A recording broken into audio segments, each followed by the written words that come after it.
Good morning. For some of you, maybe early morning, but also good afternoon or good evening. Hi, my name is Vivian Acquah, and I am the Inclusive Workplace Wellness Advocate. And we are here with the panel about challenging gender diversity, right? So I'll start with Peter Zerp, who is the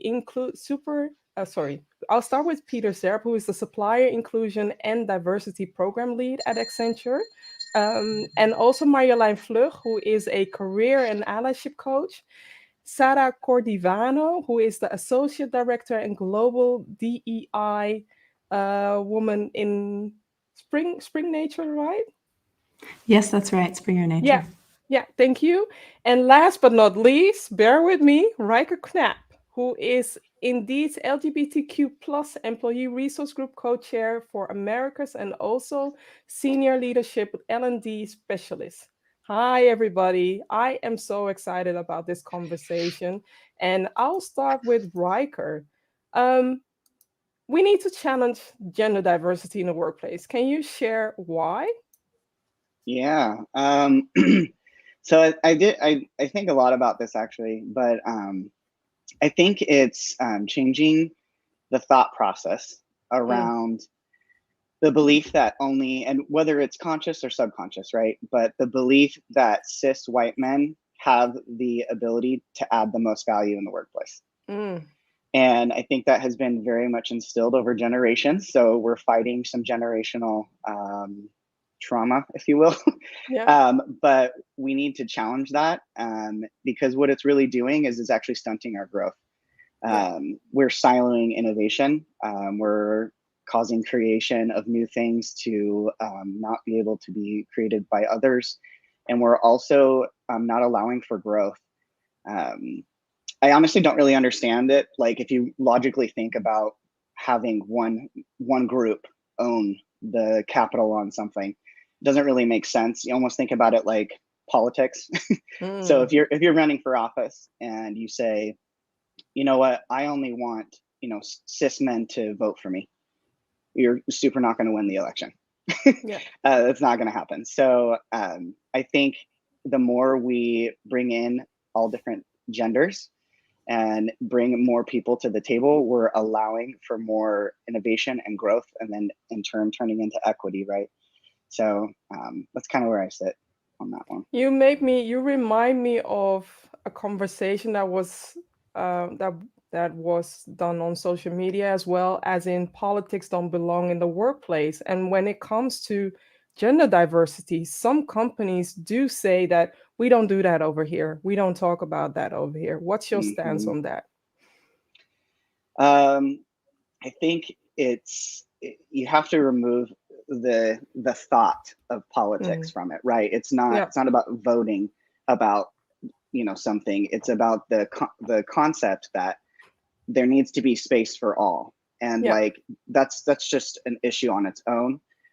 Yes, legislation and things like that have to come into play to move the needle, which is why certain companies do get behind it because they understand the actual cash value behind changing those types of laws in order for it to be an open and inclusive workplace. So, true. That brings me up one last thing that brings me up to something that I am excited to mention. That is, the Netherlands has adopted a registration or legislation of seeing more women in the board. I'm saying love it. more women, and I'm Hmm. also adding a extra layer to that. Challenge yourself to add more intersectionality as well, because Hmm. if you look at the plate of what they referring to women, it's mostly one dominated group, and we want Yeah. to see different variants of that. So thank you, Riker. Sarah. Yeah. Oh, sorry. Oh I want yeah, to say yeah. No, something. Peter, Sorry, go sorry, jump sorry, right in. No, jump right in. No, I just wanted to say I think it is advisory boards, right? The legislation. Yeah, true. Yeah, Yeah. not board of directors. So I think we need to take another step. And I wanted to quickly mention because I something that before I forget, I saw in the news, Dutch news this morning as an item is Mm-hmm. and the impact of exclusion. Mm, That a lot of women don't have a good retirement plan. They don't yeah. have enough income out of retirement. And it comes from something decades ago where my mother, for instance, had to stop working when she got married. And that means that she was taken out of the workforce.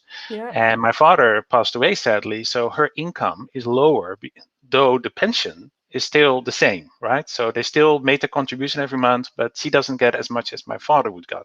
So I think that's another, reason why we still need to challenge that, because I think even decades after that, we still have that gap, right? It's still on the news that we have that gap. So definitely still a lot to do. So I just wanted to mention that Then because it's I'll very recent. keep the mic with you. What would you Oh, do? sorry, Sarah. What do people need to do to challenge it? Gosh, well, I come from a company, Accenture. We have 569,000 employees. So you can imagine that we have a very strong inclusion and diversity program. And I think the things that we need to do is not just hire women to get to the right level. So we have a target of 50% men, 50% women. We're now at 46. So we're doing something good. But it's not just about hiring. It's also about retaining people, right? Yeah, Helping them to actually grow a career. In our case, making enough promotion, getting to the highest level in our career ladder, like that's a managing director.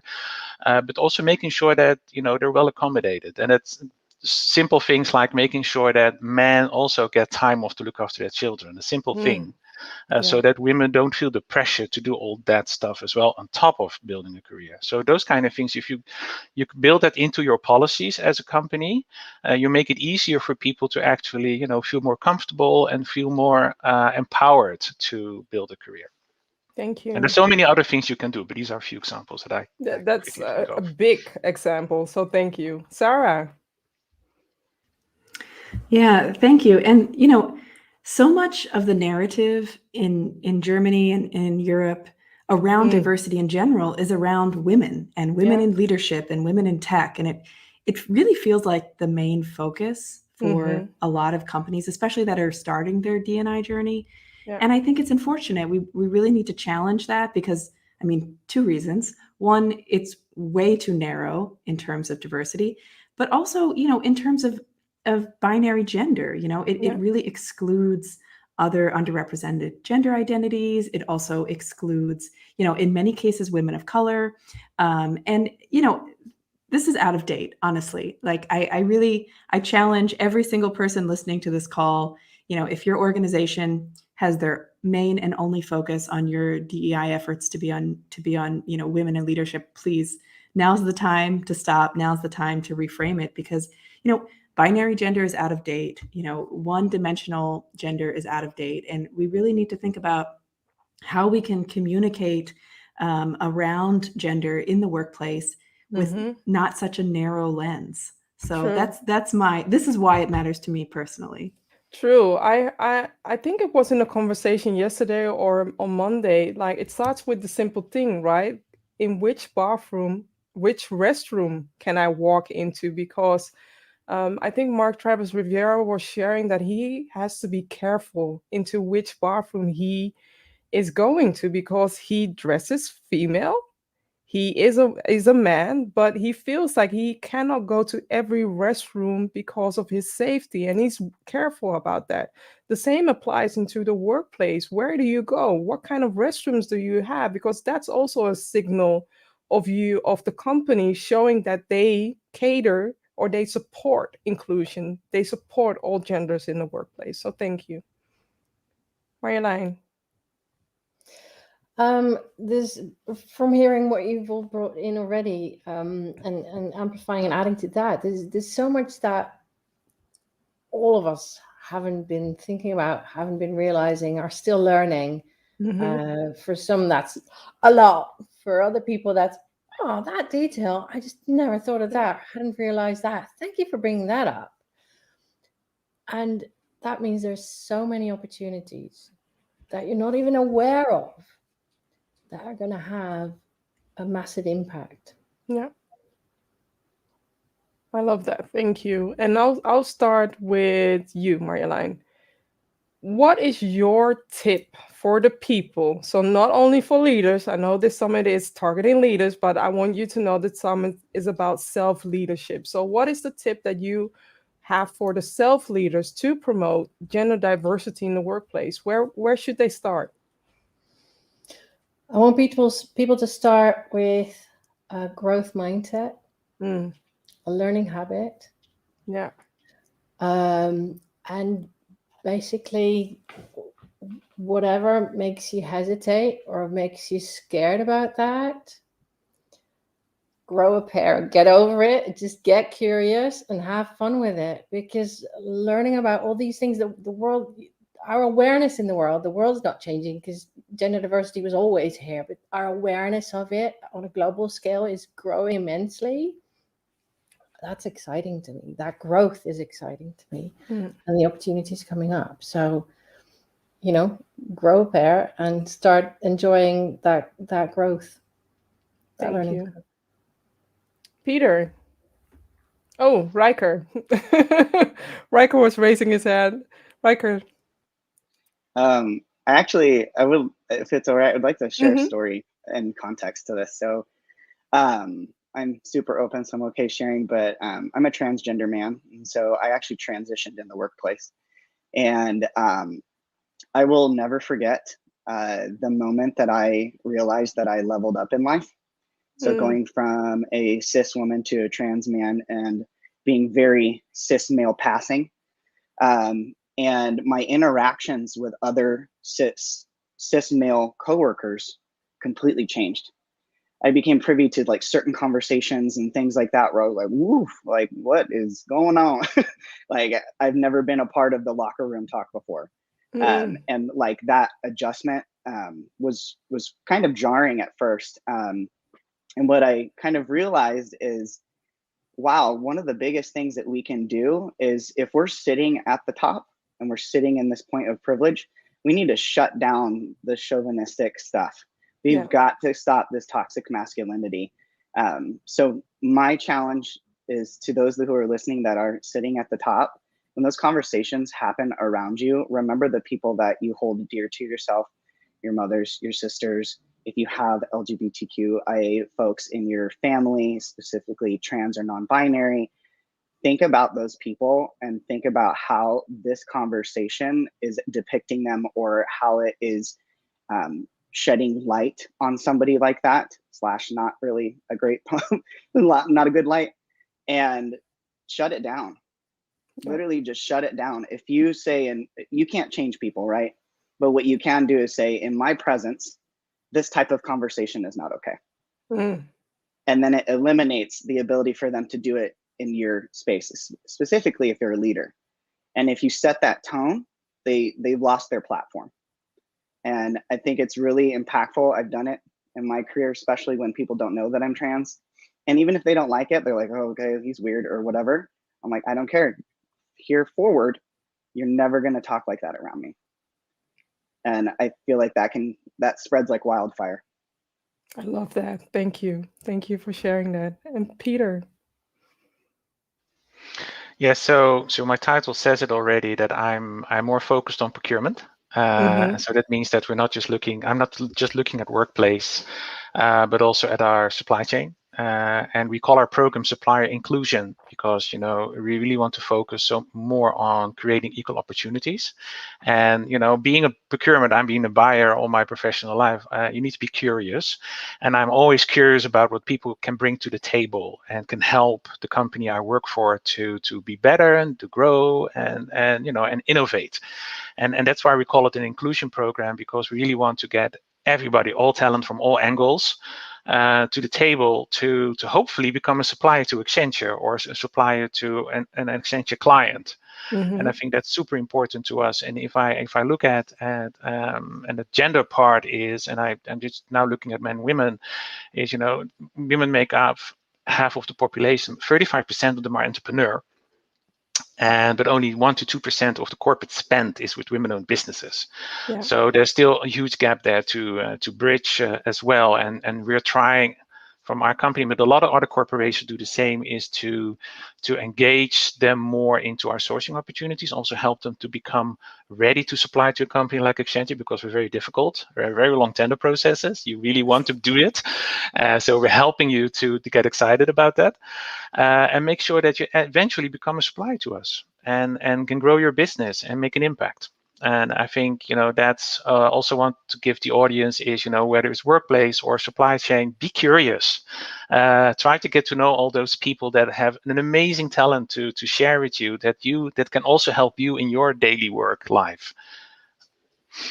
The first time when I talked to Peter and he shared the program with me, I was just like, whoa, I'm living here in the Netherlands and I've heard of supplier inclusion, but I've never heard it being active in Europe. And the fact that, a big company like Accenture is supporting the small people, like the freelancer, the small company, but also women, eh, it's to me, it speaks to my heart because this is activating equity in a huge way, so thank you.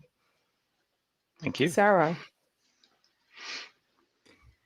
Yeah, so my one tip would be data. So my background is data analytics. Before I transitioned to the DEI space, I was working with data. And I think data is really powerful. When you have a survey and you're asking employees how they feel about workplace satisfaction, equity, opportunity, when you are able to look at that data within different dimensions, so gender, non-binary gender, transgender identities, then you're really able to unpack the more complicated story of what's happening. And there's a lot of small things around data that you can do in the workplace, making sure all employees can select a gender that they identify with, even if it's different from their legal document. Yeah. Allowing employees to select and display their pronouns or their salutation. So all of those things, it requires some technical behind the scenes, kind of setup to make that work. But once it's in place, it really helps normalize and communicate that, gender is not just binary. You don't just have women and men in the workplace. You don't just have, just two very narrow definitions of gender. And I really think it helps create more equity because it creates visibility. And I think that's one of the most important things you can do to create equity is just making sure everyone's stories are visible, everyone's identities are visible. For me, it was, thank you, Sarah. For me, it was so important. So last year, I made the mistake. Yes, I'm going to own up to my mistake for not asking people how they want to be addressed. This year, I made sure that I asked everybody how they want to be addressed so that I can copy that in the content that, we use for social media and not assume that they are using a different pronoun than what I thought that, they should be using or what I think in my mind. And it's the little things. So every time I'm seeing a survey where they ask those things, they ask the pronouns, they ask the gender, I get happy. But on the other side, what I'm not happy with at the moment, and maybe Sarah, you can say something about that, is the data, because in the US, there's a lot more flexibility on capturing data. And in Europe, unfortunately, even though we are progressive, we are shutting things down to protect the people. There are, loopholes around it you can ask, but I do feel like that part is missing to be more effective, to see the invisible things that are happening. Because yes, you can have a lot of women, and yes, there are women reports, a lot of international women reports, especially in Europe, but have a look at the names. Who do we see? Who are we missing? And what can we do to advance that? I'm so with you. I'm proud to say that my company, with a project I led, ran a global identity survey recently, and I tried to answer some of those questions around why are these types of surveys so difficult to run in Europe and Germany specifically? How can we do this in a way that's GDPR compliant, that respects privacy, but also empowers employees to share their identity? They want, our employees want to share their identity with us. They want to tell us about their experience, and we wanted to give them a place to do that. So if anyone, feel free to reach out to me. If you are trying to do this type of survey in Germany, I feel like I've tried to figure out how to solve some of these barriers, and I can say we successfully ran a survey with a very high participation rate. So I really want to encourage other people to try to figure this out and not just say, oh, you know what, it's too hard, we can't do this. In Germany, we're not going to do this, or in Netherlands, we're not going to do this. Yeah. Please don't stop at that. There are ways to do this, and I think this is how we start having that conversation about what is diversity beyond gender. Exactly. True. I do feel like we need to challenge Brussels as well. So if anybody has any ties in Brussels, in the United European Union, please watch this episode because we need data. That's it. Okay, let me start with Peter. How can leaders foster gender equity in the workplace? What's your advice for them? I do have to refer to our CEO, but that's easy because it's really sweet. I'm not sure if you've seen her act, but really show that commitment. But not just talk about it, because it's easy to talk about it, right? We can have a conversation here and just talk about how wonderful, inclusive we are, but also set some bold targets for your company. And, Accenture is a publicly listed company. If we set targets, everybody looks at it and holds us accountable for it. So we better shape up and make sure that we reach those targets. So get those targets and make sure that the management layer beneath you gets those targets as well and implements programs to help you reach them. Because we talked earlier about data, that's where it starts, right? Understand currently, what it looks like, set your baseline, and then see, how can I get to the next few percent in a few years. So we set our targets, like I said earlier, for 2025 to get to 50% men, women, and we're now at 46. And that's only because, not just because Judy says that, but she also make sure that she can engage her leadership below her and her workforce to actually achieve that goal, and publicly put it out there, and be open and bold about it. And I think that's where it starts. Be bold about your targets, and not just show your commitment by saying it, but be bold with your targets so that you can be held accountable for it. Thank you. And is it true that then you have a target for 2025, but do you also have a yearly target to lead you towards the 2025 goal?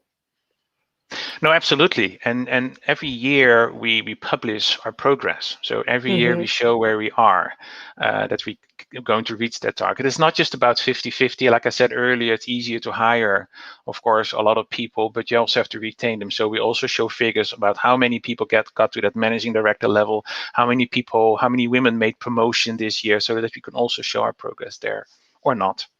Thank you. Then we also have to be honest about it. No, I truly believe that, because I've seen too many companies making a future commitment, but not unpeeling the layers towards that future commitment. So thank you for sharing that as well. No problem. Ryker.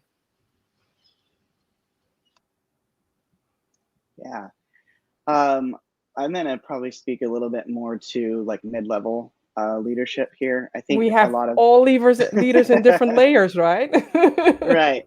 I think, a lot of big companies do fairly well with like their senior leadership teams, with, investing in trainings and things like that in order for them to lift the blinders, if you will. But I think where we start to see the gaps is in our mid-level leadership positions. And I say that because, yes, all this wonderful knowledge is trickling down, right? But then what are they being taught to do with it? And how impactful can they be when they don't know how to take the action? I would say that some pretty impactful ways to do it, and fairly simple, is to just start to look around. Look around at your co-leaders around you. Look around at the people that you're hiring, and start paying attention to the identities that are present before you. If they look a lot like you, then you need to diversify what you're doing. When you're going through interviews, bringing in new folks, you have a couple candidates. Are you leaning towards a certain candidate because they feel comfortable, because they are in your realm of your identity? Or are you leaning towards other folks because they are the most qualified? And I say that because I've seen it happen. I've been in, a co-interview with somebody, like, I really like this candidate. And I'm like, but she was like real good. Like, can we talk more about her? And it's just, people like to stay in their communities. They like to stay in what feels comfortable. But the moment you get comfortable, you're not learning anymore. Yeah. And that's when we need to push ourselves, and we need to start going through that journey. I like to call it the journey of competence. But we start lifting those blinders, and we get to the you don't know what you don't know. You get to where you now are seeing things, and now you need to take action. So I would say start looking around, bring people to the table. I wish there was a way that we all could show our talents in the way that I don't know. I think it was the Philharmonic Orchestra where they blindfolded everybody and everybody can, everybody can play. They even laid out a carpet on the floor so that they could not hear that it was a woman or it was a man. They were only being judged by the music that they played, right? And it caused them to hire different people than they would normally hire. And I wish that there would be something like that for the workplace. Marjolijn. Yeah, I just wanted to add an example there because there's an organization that I know quite well that recently hired someone who was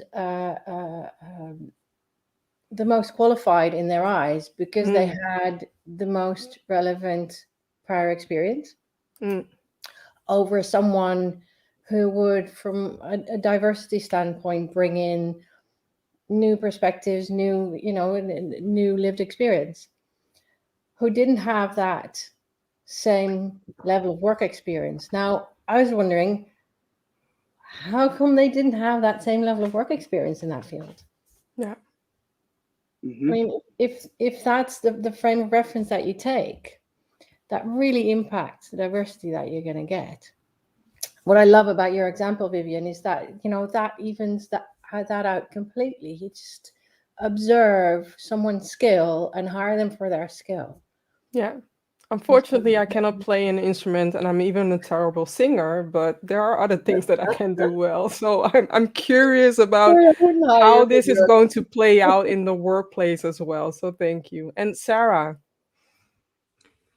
Yeah, so I think leaders in general are keen to support gender diversity. I mean, I found that most are interested, they just lack the tools and guidance to be effective allies or, effectively support women and people of other gender identities. And so I want to give a shout out to our Springer Nature Women's Network that just today published a fantastic allyship guide, which has very straightforward advice, how to be an ally in the workplace, how to amplify the contributions of others, how to normalize and talk about parental leave in a way that doesn't disadvantage the people who are taking it, and other sort of small ideas and triggers to help you think about how to become an ally. And I actually found it helpful for myself. Like, how can I be an ally to other people in the workplace as well?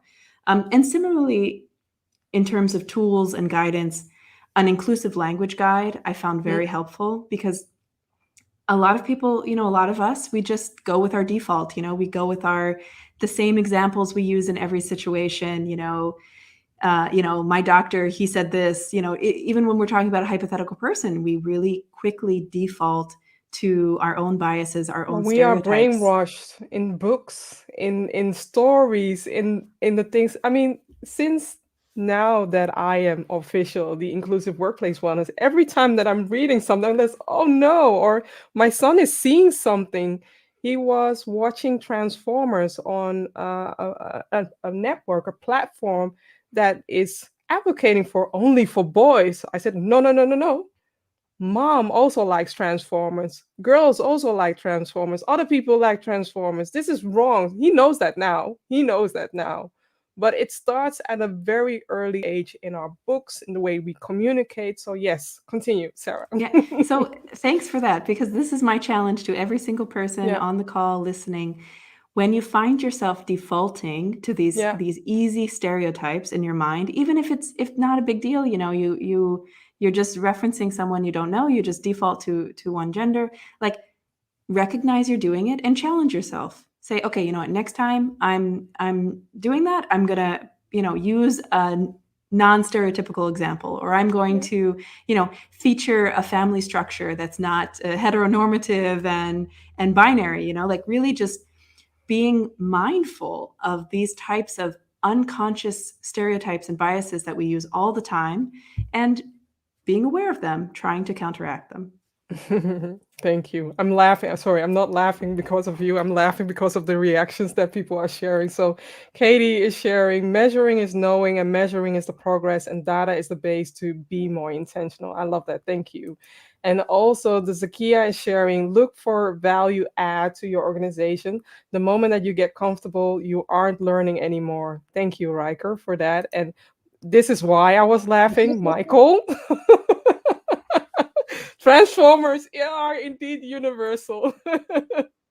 So going back to our last question, I hope that we can talk a little bit more. But I'll start with you, Sarah. What is your wish for 2025? What do you wish to see in that year when it comes to amplifying the voices of different genders? Yeah, so following on to the point I was just making about challenging our own stereotypical assumptions and language, when we are in a position where we are predicting who our customer is in the future, who our employees are in the future, what our community looks like. As a publishing company, we always talk about our community. I really want us as a profession, as an industry, to think not so narrowly about individual experiences, not so narrowly about what a doctor or researcher looks like in our assumption, and to really find those voices in our communities that are not amplified, to really find those employees or colleagues that are underrepresented or marginalized, and make sure we are telling their stories. We are letting them tell their own stories. Yeah. And I think that's my hope. That's my 2025 hope. Yeah, and ask the permission, because I see too many tokenized versions in the media, but also on the websites or stories where you can only hear one or two people and the rest is the same. And I want to see when you say that you are inclusive, when you say you cater or support diversity, equity, and inclusion, show the different colors of the rainbow. That's what I want to see. Marjolijn. What I'd actually love to combine this question and the previous one. What I would love to see is that equal spaces and equity for diverse voices is normalized, and that how you provide equity is normalized. Especially looking at leaders, looking at managers in middle management, mid-sized companies, and all over. It's really hard to provide equity when you think it should be fair and equal to everyone. And if I offer this to this person, I should offer the same to the other person. If there are, I don't know, let's say we've identified 6 gender varieties, then we need 6 voices in the room that all get equal, that all get 10 minutes of an hour. And that can feel like a squeeze. That's not equity. Yeah. That's not the point. That's not where you want to set your KPIs towards. That's not where we're going. So my wish is to normalize that. This is a choir and a combination of all those voices. Yeah, that can all be here, and that you want to check that they actually are all able to make a sound, sing their song. You mentioned normalize, but what is normal for you is not normal for somebody else. So what do you wish to see when you say normalize? What I wish to see is that it's people are comfortable with not providing the same to everyone. Because that's often, where people feel constricted in, I can't offer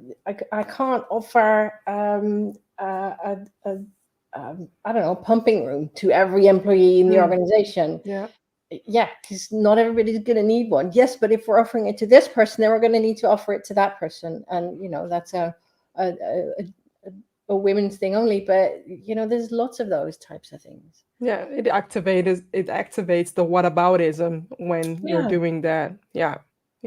Thank you. Yeah. That's a squeeze that you don't want to. That's not the point. Yeah. Ryker. What do I wish for in 2025?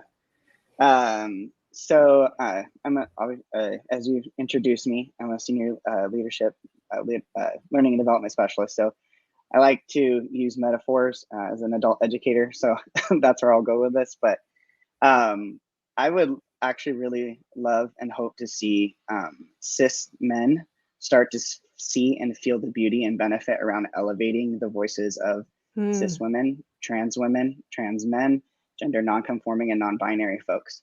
And I say that because if you remember the book from Dr. Seuss, Go Dog Go, I think of it as an analogy of all of these cis white men made it up the tree, and they're at the top, and then someone kicked the ladder down. And if they do not reach down and grab us and pull us up there, we can't climb it. There's no little branches for us to start climbing up. We can only get so high up that tree before we fall down again. So I would hope that they see the beauty and the value in it and understand that this does not mean that their voices and their experience and their hard work is not valued and needed. It means that when you got there a little bit faster and a little bit easier than everybody else, make sure that you're taking other people with you. Yeah. While you were sharing that, there is this diversity or equity image that went through my mind, right? I don't know. I will explain it visually, where there is a ladder. You have an elephant, you have a monkey, I think you have a fish, and you have some kind of other animal, and they all need to do the same thing. But they are all given one tool to do that. Different animals, one tool that is not helping them out to do whatever it is that they need to do, basically grab an apple. And that's how we are seeing diversity at the moment right now. We are not supporting our people with the right tools, the right resources, so that they can excel in the workplace. So thank you. I will definitely look back at that book, also use a different lens to that, because it helps to use children's books to educate people, and also myself, right? It helps to connect it to diversity. So thank you. Peter. Yeah. So maybe it's a naive thought, and probably it's not going to happen before 2025. But I would love that we don't look at each other anymore with a label. I want to get to know Ryker and Sarah and Marjolijn and Vivian, because they're Ryker, Sarah, Marjolijn, and Vivian, and for what they have to offer and bring to the table, not because of their gender, because of their background. I just want to get to know them because they have something to offer to us that we could use for us. And I want to learn and get to know them because of that reason. Often people say, I've been doing this now for 6-7 years. And when I started, a lot of people said to me, yeah, Accenture's doing this just as a nice to have, right? So you can put something in your CSR report. And that's, of course, not the reason we're doing this. And especially in Europe, you get sometimes when we're trying to get more diverse business into our supply chain, oh yeah, you're only hiring them because they're diverse, because you want to check a box. And that's also not the reason. We really want to hire people and businesses because of what they have to offer.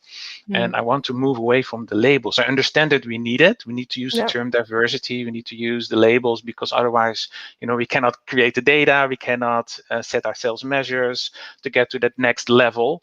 But that would be my wish for the future. Maybe not 2025, that we can forget about that and we can just, appreciate us, businesses, people, for who we are and what we can bring to the table. True. And to add on to something in your domain, I mean, I don't know if you heard all about the example that Coca-Cola shared, the example from Coca-Cola's lawyers, where they are challenging their external lawyers. If you don't show improvement in your diversity reporting, well, what we are going to do is just deduct your invoice for 30%. Because if you are not doing the work, then we are going to invest that money, that 30% discount that they will, take from your invoice.